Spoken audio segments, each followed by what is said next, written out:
கச்சத்தீவை இலங்கைக்கு தாரை வார்த்து கொடுத்ததை எதிர்த்து உச்சநீதிமன்றத்தில் தொடரப்பட்ட வழக்கில் வெற்றி பெற்றுவிட்டால் முதலமைச்சர் செல்வி ஜெயலலிதாவுக்கு மக்களிடம் நல்ல பெயர் கிடைத்து விடுமே என்ற காரணத்தினால்தான் கருணாநிதி இப்பிரச்சனையில் முன்னுக்கு பின் முரணாக பேசி வருவதாக உச்சநீதிமன்ற வழக்கறிஞர் தெரிவித்துள்ளார்.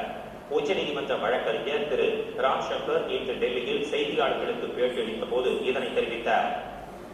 உச்சநீதிமன்ற வழக்கறிஞர் என்ற முறையில் கச்சத்தீவு பற்றி நான் சில கருத்துக்கள் சொல்ல விரும்புகிறேன். 1974 ஆண்டு தமிழகத்தில் முதல்வராக இருந்த கருணாநிதி இருக்கும் போதும் இந்திரா காந்தி பிரதமராக இருக்கும் போதும் கச்சத்தீவு தாரை வார்க்கப்பட்டது. அப்போது தாரை வார்க்கப்பட்டது முழுமையாக கருணாநிதி அவர்களுக்கு தெரியும். அப்போதிருந்து இப்போது வரைக்கும் கச்சத்தீவு விவகாரத்தில் முன்னுக்கு பின் முரணாக மீனவ மக்களை, தமிழக மீனவ மக்களை ஏமாற்றி வருகிறார்.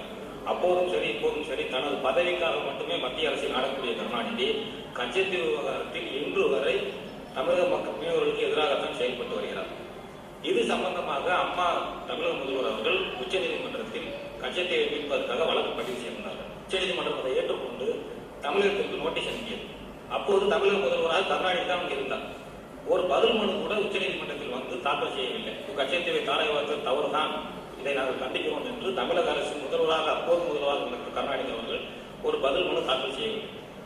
இந்த வழக்கில் தமிழக முதல்வர் அம்மா அவர்கள் வெற்றி பெற்று விடுவார்களோ, கச்சத்தீவை மீட்டு தமிழக மீனவர்களுக்கு நல்லது செய்து விடுவார்கள், அந்த பெயர் அம்மாவுக்கு சென்றுவிடக் கூடாது என்பதற்காகவே கருணாநிதி இப்படி முன்னுக்கு பின்புறனாக மாற்றி பேசி வருகிறார். NSC எனப்படும் அணுசக்தி நாடுகள் குழுமத்தில் இந்தியாவை